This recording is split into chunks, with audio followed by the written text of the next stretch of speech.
Walter Green was an elderly black man whose life had been defined by quiet sacrifice. Many years earlier, he had discovered two abandoned children huddled in an alley and, despite his own poverty, took them in. He fed them with scraps, gave them warmth, and raised them as though they were his own. For decades he worked in a steel factory, enduring long shifts, aching bones, and constant ridicule from his employer. His boss, Mr. Harlan, delighted in humiliating him, calling him slow, useless, and lucky just to have a job. Walter never fought back. He swallowed every insult, kept his head low, and carried on because his greatest concern was ensuring the children he saved had a chance at life.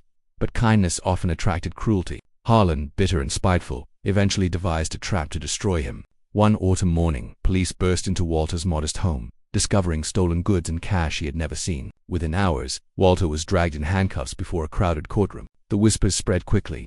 Thief, liar, a man unworthy of mercy. Sitting in chains, his shoulders heavy with decades of labor, Walter faced the unthinkable, his life reduced to nothing as the judge prepared to hand down a sentence that could condemn him forever. It was the kind of winter that cut through worn coats and thin shoes.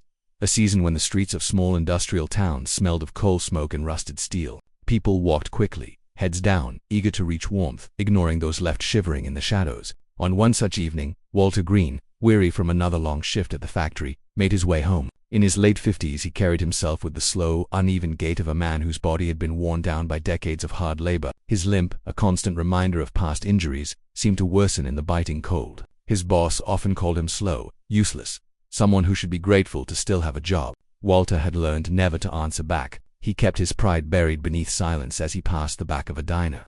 The hum of the freezer fans mixed with the sharp whistle of the wind. That was when he noticed something unusual near the dumpster. Two children, huddled together, their thin clothes nothing more than tattered rags clinging to their frail frames. The boy had wrapped his arm tightly around his younger sister, as though his body alone could shield her from the bitter cold. Their eyes, wide and hollow, carried the heaviness of survival far beyond their years. Walter paused. He could have kept walking, as so many others surely had. His boss's voice echoed in his mind. Don't waste time on strays. You can barely feed yourself. And it was true. His meals were often scraps, his apartment drafty and bare, his pay stretched thinner than paper. Yet, as he stood there, looking at the trembling children, something stronger than hunger pulled at him. He crouched, knees stiff with age, and spoke gently. You two got anywhere to go? The children stared silently and the boy shook his head. Walter exhaled, his breath clouding in the icy air. He knew too well the sting of being invisible, discarded, left to endure a world that did not care. He could not leave them behind. Not tonight, he murmured, extending his rough, calloused hand. The boy hesitated, wary, but the girl's tiny fingers reached out, ice cold, and slipped into Walter's palm. That single touch was enough. By the time they reached his small apartment, neighbors had already noticed. Doors cracked open. Whispers slipped out. That fool, one man muttered, shaking his head. Old man can't pay his own bills. Now he's dragging strays inside. A woman chuckled to another. He'll sink with them. Walter heard their words. He always heard, but he kept walking. The two fragile souls following closely behind daughter's home was far from a sanctuary. Peeling wallpaper clung to damp walls. A sagging couch sat under the weight of years, and a heater rattled noisily, offering more sound than warmth. Yet within its shabby walls, Walter did what he could. He laid out worn blankets across the couch, warmed a small pot of broth, and watched as the children ate with desperate hunger, as though they had not seen food in days. That night, Walter sat in the corner, massaging his aching leg, staring quietly at the two children now curled beneath the blankets. He thought of the morning to come, his boss's jeers, the endless grind of labor, the ever-thinning pay envelope. Life would only grow harder. But he also knew this. Those children would not be left to sleep on frozen concrete again. Not while he still breathed. And with that decision, silent and steadfast, Walter forged a bond stronger than blood. One simple act of compassion, made in the bitter cold, would echo through the years in ways he could not yet imagine. The days that followed were far from easy. Walter's life had always been a struggle, but now, with two young mouths to feed, each day stretched him thinner. Every morning he dragged himself to the steel factory, where the air reeked of burnt iron and every thunderous clang of machinery rattled his bones. His limp slowed him, and his body groaned with the weight of years of labor. But it was not only the work that wore him down, it was the constant cruelty of his boss, Mr. Harlan. Harlan thrived on humiliation. He waited until the shop floor grew quiet before shouting across the room, his voice sharp as a whip. Green, even those orphans you dragged home probably move faster than you. Laughter would follow, some workers chuckling nervously, others eager to join in. Walter never responded. He wiped the sweat from his brow, hunched his shoulders, and kept moving. Each insult became another stone he carried home in silence. But at night, something changed. The weight that pressed on him all day seemed lighter the moment he opened the door to his apartment. Two small figures would rush to greet him, Eli with a book in his hand, eager to share the words he had just learned at school, and Grace sitting at the wobbly table, scratching pictures onto scraps of paper with a dull pencil. Her drawings were of houses warmer and brighter than anything they had ever known, small glimpses of a future she dared to imagine. Walter gave them the best of everything he had. When food grew scarce, he pushed his plate toward them and pretended he was not hungry. When Eli's jacket tore, he patched it with clumsy stitches. When Grace's shoes wore thin, he saved coins in a jar, stretching every cent until he could buy her another pair. On nights when the old heater sputtered and died, Walter pulled the children close, wrapping his arms around them, pretending the chill didn't seep into his own bones. The neighbors watched and gossiped. In stairwells and corner shops, whispers followed Walter everywhere. "He'll end up on the street with them," one woman muttered as he passed. Another man smirked. "A black man raising two white kids. They'll turn on him the first chance they get."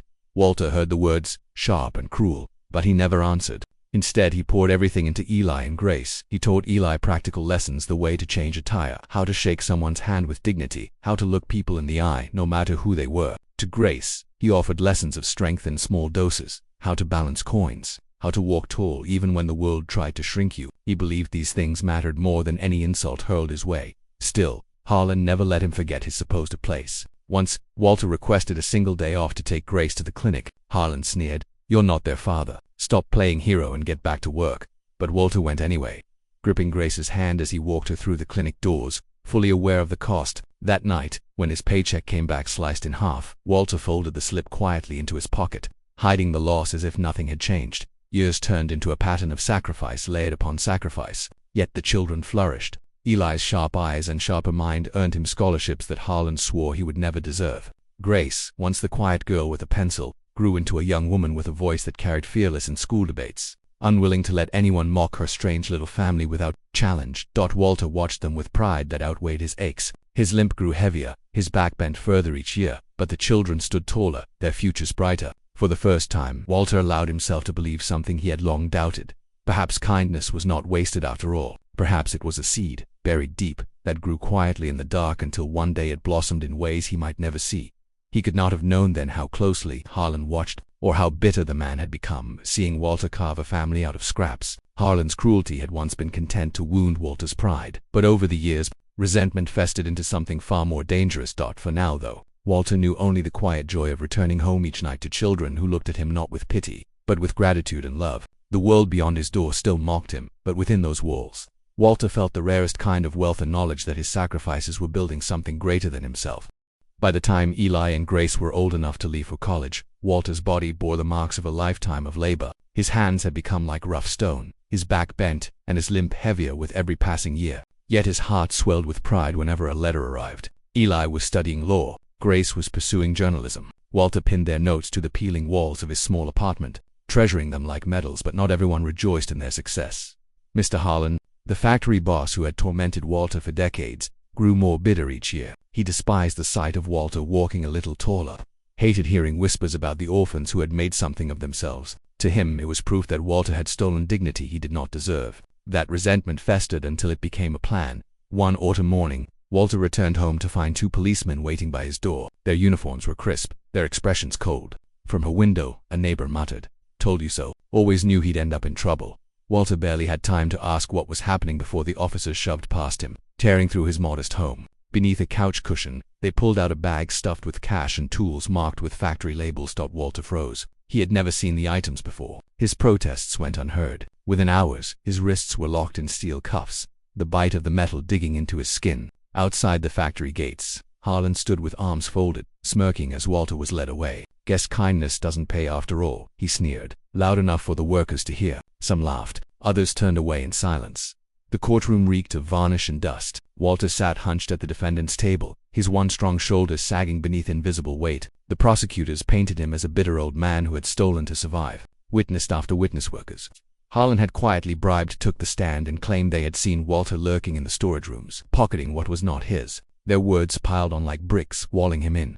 From the benches came the whispers, "I knew he was too good to be true. Those kids he raised don't even know who he really is." Each word sliced at Walter, but he stayed silent. Years of swallowing insults had taught him not to fight back. His voice, once quiet out of humility, now failed him entirely. He thought of Eli and Grace, but he couldn't bear to drag them into this disgrace. Better they stay away. Better they never see him like this.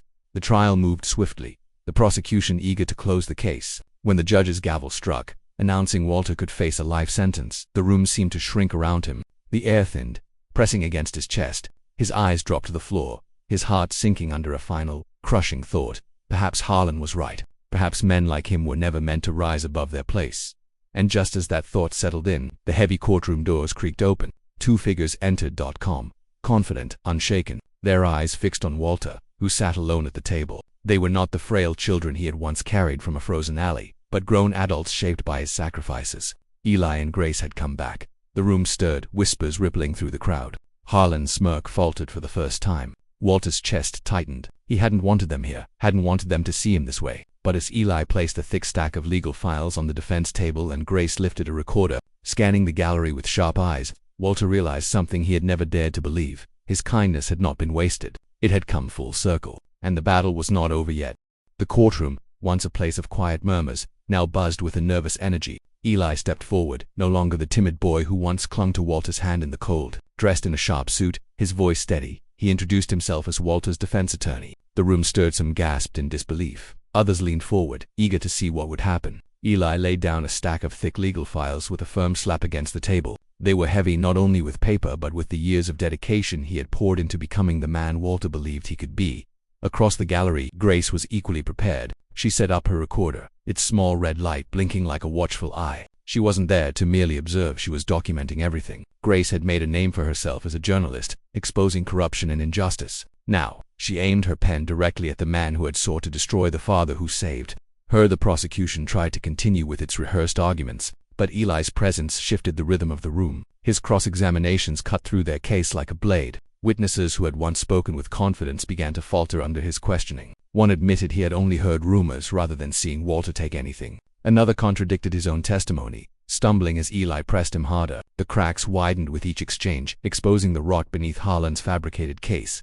Then came the turning point. Grace rose from her seat and requested to share a report she had prepared. The judge raised an eyebrow but allowed it. With her voice clear and unwavering, she laid out Harlan's history, wage theft, harassment, and falsified accounts at the factory. She produced documents she had uncovered through months of investigation. Evidence that painted a picture of corruption and cruelty far greater than the charges pinned on Walter. Murmurs swept through the gallery, a wave of disbelief and outrage. Harlan's face flushed crimson, his jaw clenched, his fists tightening until his knuckles turned white. For years he had mocked Walter, stripping him of dignity at every chance. Now, in front of an entire courtroom, his carefully constructed lies began to crumble. Walter, sitting at the defendant's table, felt his vision blur with unshed tears. He had spent so many years believing his sacrifices went unnoticed, believing that kindness was nothing more than quiet survival. Yet here were Eli and Grace, not just defending him but fighting with a fire that he realized had come from him. His silent lessons, his sacrifices, his unspoken belief in them, they had taken root. The judge leaned back in his chair, tapping a pen thoughtfully against the desk as the storm of revelations settled over the room. He weighed the evidence, the testimonies unraveling, the clear signs of manipulation. Finally, his voice rang out, firm and echoing. It seems this case was built on deceit and corruption. The charges against Walter Green are dismissed. Gasps filled the room. Some applauded, others jeered at Harlan, who stormed out with his pride in tatters, his empire of cruelty exposed. Eli placed a steady hand on Walter's shoulder. Grace moved closer, her voice soft but strong as she whispered, "You don't have to carry this alone anymore, Dad." That single word, Dad, struck deeper than any gavel. For years, Walter had feared he wasn't enough, that the world would never allow a man like him to truly be their father. Yet in that moment, all the doubts dissolved.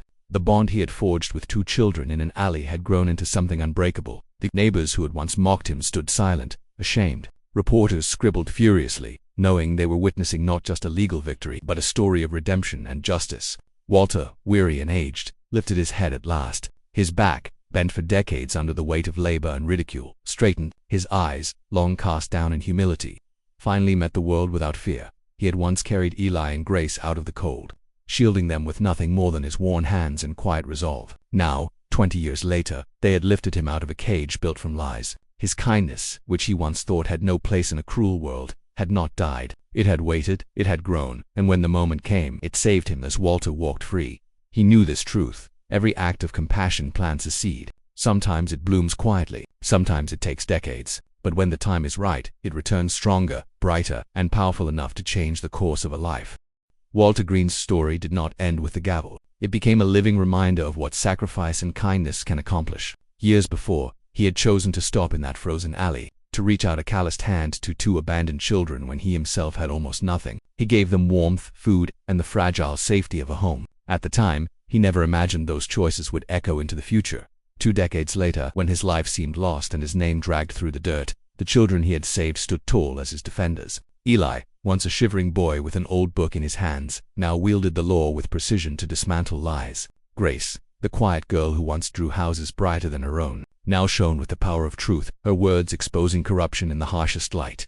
Together, they lifted Walter out of despair, proving that compassion is never wasted. Every small act of care plants a seed, unseen and uncertain, yet waiting to grow, and when the moment comes, that seed blooms with strength enough to save a life. Walter's story reminds us, kindness endures, and when it returns, it saves.